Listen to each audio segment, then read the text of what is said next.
Hello friends, मैं रिया यादव स्वागत करती हूँ आप ही का अपना चैनल पूर्वांचल स्टडी प्लेटफॉर्म में। कल हमने फ्लैजिलेटेड तक पढ़ लिया था, आज हम सिलिएटेड से पढ़ेंगे। तो आइए देखते, मजा आएगा। तो सिलिएटेड क्या होता है? ये एक्वेटिक होता है, actively moving, contain thousands of सीलिया। ये थाउजेंड्स ऑफ सीलिया को कंटेन करता है। एग्जाम्पल इसका होगा पैरामीशियम। और स्पेरोजोन का है स्पोर लाइक इन्फेक्टिव स्टेज, जिसमें स्पोर लाइक यानी कि स्पोर्ट्स मतलब आप जानते हैं, यानी कि होल होल लाइक जो इन्फेक्टिव स्टेज होता है। एग्जाम्पल जैसे कि प्लाज्मोडियम। प्लाज्मोडियम जो है वो मलेरिया काज करता है, ये आप लोग जानते हैं। और किंगडम फंगी क्या है? Most of the fungi are filamentous and multicellular. आप जानते हैं कि बहुत सारी फंगियाँ जो है वो फिलामेंटस और मल्टी सेलुलर होती हैं, एक्सेप्ट ईस्ट को, और यानी कि सैक्रोमाइसिस को छोड़कर, जो कि यूनिसेलुलर होती है। और जो ईस्ट है वो रिप्रोड्यूस करती है एसेक्सुअली बाय बडिंग। बडिंग आप जानते ही होंगे। और सैक्रोमाइसिस मतलब यानी baker's yeast bread, brewer's yeast alcohol. आप जानते हैं ना, बेकर्स ईस्ट ब्रेड यानी जो ब्रेड में लगता है वो जो खराब हो जाता है। और fungi are basically found in warm and humid moist condition.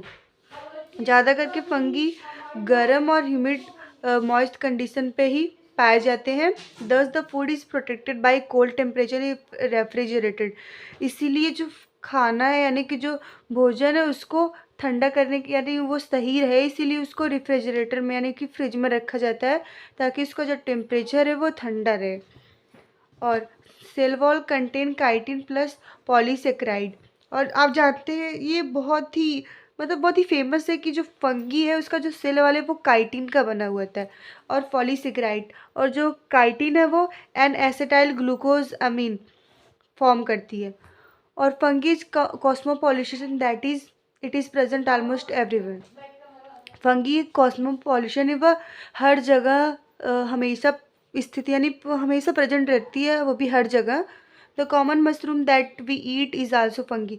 जो कॉमन मशरूम होता है जिसको हम खाते हैं वो भी एक फंगी ही रहता है।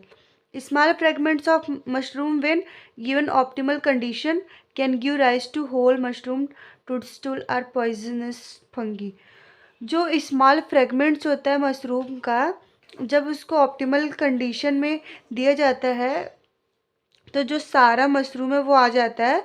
The first antibiotic that is penicillin is discovered by Alexander Fleming and was extracted from fungi named Penicillium.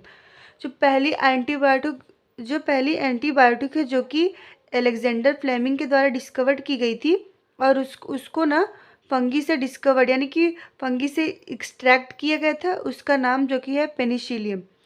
और इसका स्ट्रक्चर और न्यूट्रिशन कैसा है? स्ट्रक्चर क्या है? Fungi is made up of several thin slender thread like fibres called hyphae. जो fungi है वो कुछ धागे की तरह जो स्ट्रक्चर होता है, ऐसा लंबा सा गया रहता है, उस स्ट्रक्चर को हम हाइफे कहते हैं।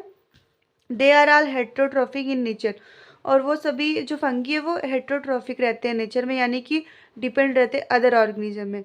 हेट्रोट्रॉफिक यानी saprophytic, they can grow on didn't. और ये सेप्रोफिटिक कैसे होते हैं? ये जो डिड और डिकेइंग मैटर है उस पर ग्रो कर सकते हैं। ऑरेंज रॉड, ब्रेड मॉड मतलब खराब ब्रेड जैसे रहता है, आप बाहर रख दीजिए कुछ दिन तो वो खराब हो जाएगा।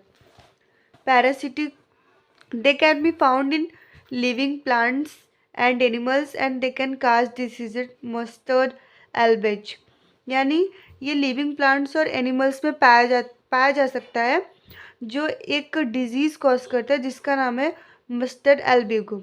Puccinia graminis, black rust on wheat, white disease on. आप देखे होंगे ना गेहूं पे जो ब्लैक रस्ट हुआ रहता है, काला काला, जो सब लोग बोलते हैं कि गेहूं खराब हो गया है, तो ये पक्सीनिया के कारण होता है, उसमें पक्सीनिया जैसा रोग लगा रहता है।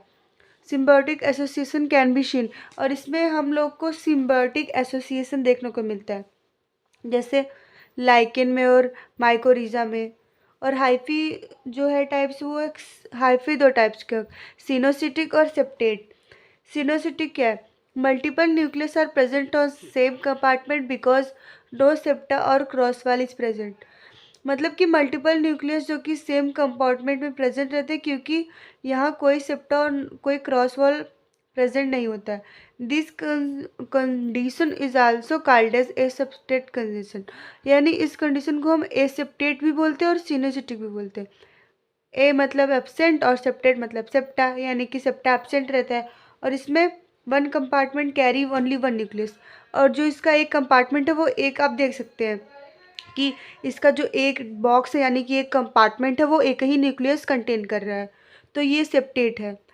एसिनोसिटिक भी इसको बोलते हैं। और लाइकेन क्या है? It is the symbiotic association between fungi and algae. एक सिम्बायोटिक एसोसिएशन है फंगी और एल्गी के बीच का, यानी कि बेनिफिशियल फॉर दोनों के लिए, ये बेनिफिशियल है फॉर फंगी एंड एल्गी के लिए। Lichen is basically seen in non polluted areas. Lichen जो है वो नॉन पॉल्यूटेड एरियाज में देखने को मिलता है हमें।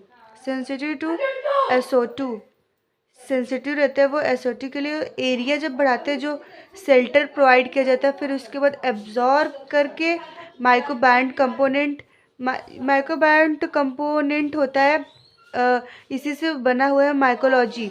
माइकोलॉजी स्टडी है फंगी का, फंगी का स्टडी को माइकोलॉजी कहते हैं। और माइकोरिजा क्या है? Fungi root. Mycorrhiza is a symbiotic association of fungi with roots of higher plant। जो माइकोरिजा, ये भी माइकोरिजा है, वो भी सिम्बायोटिक एसोसिएशन है फंगी का, उसके साथ जो रूट्स होते हैं हायर प्लांट के। Reproduction in fungi. Fungi reproduce by various means like vegetative fragmentation, fission, budding. मतलब जो फंगी है ना, वो बहुत सारे मेथड से जो है वो रिप्रोड्यूस होती है, जैसे कि वेजिटेटिव वेजिटेटिव यानी फ्रेगमेंटेशन, और फिजन, बडिंग, और एसेक्सुअल स्पोर्स में जू स्पोर्स, कोनिडिया, स्पोरेंजियोस्पोर्स, और सेक्सुअल में ऊ स्पोर्स, एस्कोस्पोर्स, और basidiospores. Fungi makes fruiting body in which spores are produce. जो फंगी और फ्रूटिंग बॉडी बनाती है जिसमें स्पोर्स प्रोड्यूस होते हैं। और फिर रिप्रोडक्शन फंगी क्या है? Sexual reproduction in fungi have 3 steps. एक है प्लाज्मोगैमी, कैरियोगैमी और मियोसिस। प्लाज्मोगैमी मतलब कि fusion of protoplasm of 2 different gametes, और कैरियोगैमी का मतलब fusion of nuclei to form zygote. और मियोसिस मतलब meiosis is done to make an spore. इसको ना स्पोर बनाने के लिए डन किया जाता है। ठीक रहता है ये। आज इतना ही।